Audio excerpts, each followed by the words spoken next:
Всем привет! В этом видео расскажу, почему мопсы хрюкают и храпят. Начинаем. Мопсы склонны к ожирению, а это плохо влияет на сердце. Отсюда одышки и сильный храп.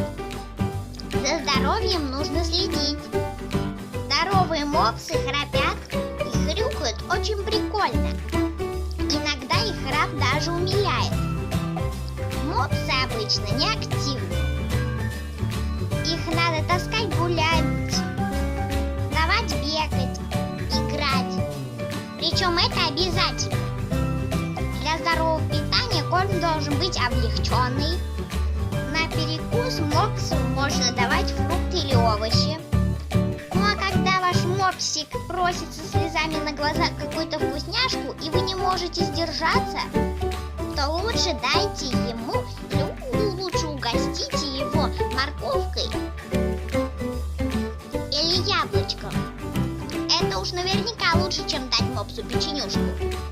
Ну и, конечно, подружиться с ветеринаром. 2 раза в год проверять сердце вашей собаки. А еще у таких пород, как у шицу и мопсов, бывает выпадение глаз. Но про это мы поговорим в следующем видео. Всем пока! Поставь лайк и подпишись и нажми на колокольчик. Есть вопросы? Напиши в комментариях. Я отвечу.